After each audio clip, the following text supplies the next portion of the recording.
leave. And yes, her lovers gave her jewelry, they gave her money, they gave her possessions. But the one thing they could not give her was true love. And she was empty. And so the first child is born, and the first child is known as a boy, and his name is Jezreel. And the Lord says to Gomer that the Lord says to Hosea, I will bring an end to this kingdom, the kingdom of Israel, this kingdom of my people who keep going after the gods of this world, who keep rejecting me, even though they know that I love them. They're the apple of my eye, and they keep going after the gods of this world, who give the flax, the water, the meat. But inside, they are empty inside.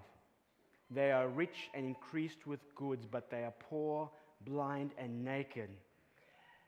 And so, it isn't long before Gomer has another child, and it's a baby girl.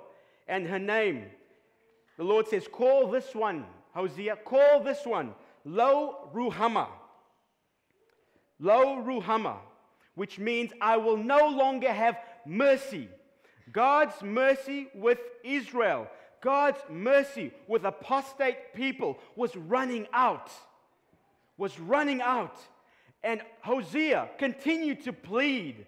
The Lord continued to plead, Hosea, I'm going to teach you what it means to love somebody who does not return your love. And a third is born. And this child now is called Lo-Ami, which means not my people. Hosea, this one, Hosea, is not yours, Hosea. Is not yours. And Hosea says, Lord, I'm going to cast her aside. I'm going to throw her away. Feed her away, Lord. She brings dishonor. She brings shame. I have loved her with an everlasting love, yet she rejects me. And the Lord says to Hosea, no, Hosea, you love her. You love her, Hosea, as much as I love the children of Israel, as much as I love my children today. I want you to love her. Well, the story tells us that it isn't long after that, after Gomer is running after all of her lovers as such, that she finds herself in great debt, and she is not able to repay the debt. And so they take her, and they take her to the auction block, and they're going to sell her to try and recoup some of their funds. That all this wealth, the splendor that they have invested in her, they want to recover because she is well spent.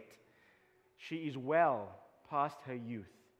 She, in the eyes of this world now, was good for nothing. And so sin spat her out, used and abused, and then just threw her onto the garbage heap. And Hosea said, good Lord, that's what should happen. I don't want anything to do with her. And the Lord said, Hosea, I want to teach you about the plan of salvation. I want to teach you what it means to love somebody who does not love you back.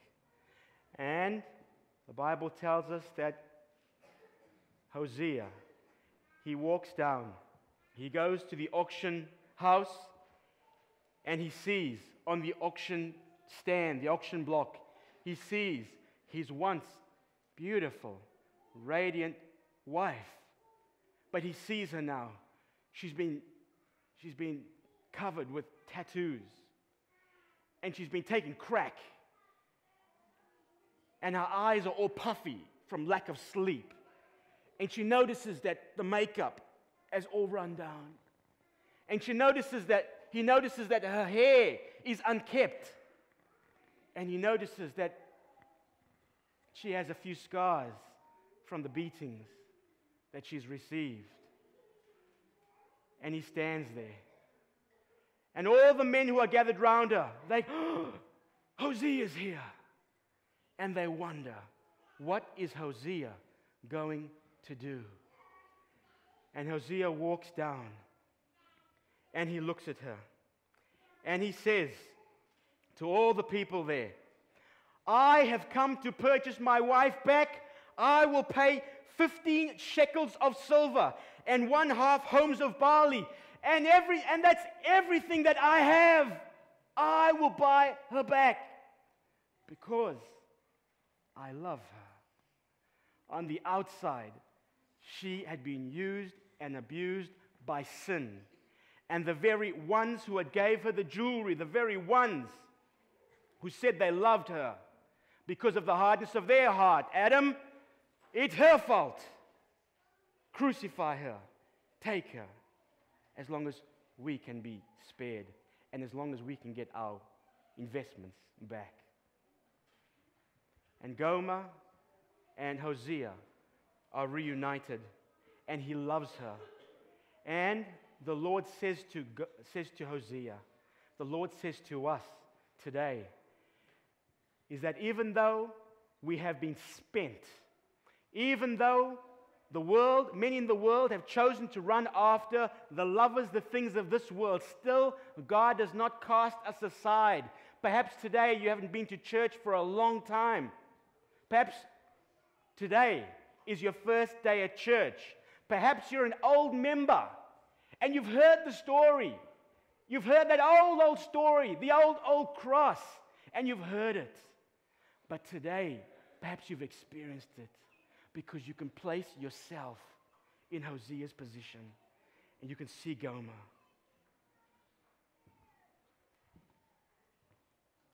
Hosea, we are all Gomer. We are all Gomer. We have all gone astray from the Lord, and He loves us.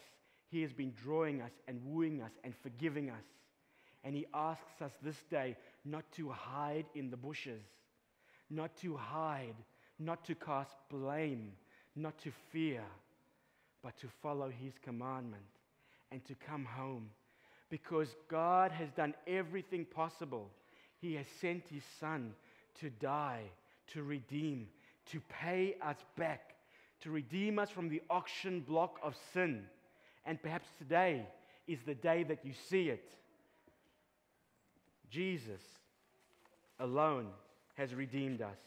Jesus, He is the one. He is Hosea redeeming us. And so this morning I want to appeal to you. I want to appeal to you to stop hiding from the Lord, to recognize your condition.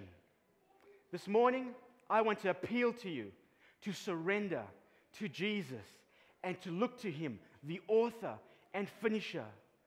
Because we look at ourselves and we may see the scars, the tattoos, we see the drugs that we have taken.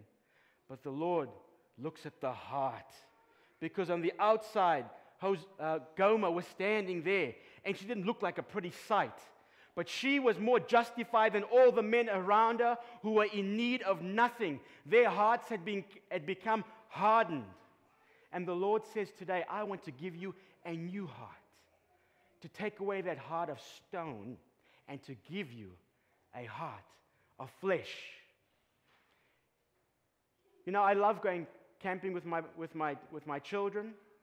And last year, we went to, I took my boy and we went away with a few other people. And we went up to an area called Anna Bay, and it's got some quicksand. And it is a lot of fun. I would watch my boy and he'd walk along the quicksand, and you could just kind of bounce, kind of turn, and you'd begin to sink a little bit lower. And they loved it. They would sink right down, folks, right down to their thighs here. And then they would climb up and then walk out and try and look for some more quicksand. And they loved it. They had a lot of fun. But in some countries, like Africa, quicksand is not so forgiving. You get stuck in quicksand, it can be deadly. And the more you thrash around and the more you fight, the more you try to save yourself, the more it consumes you. And you can play around in the quicksand, but sooner or later you start to sink a little lower, lower.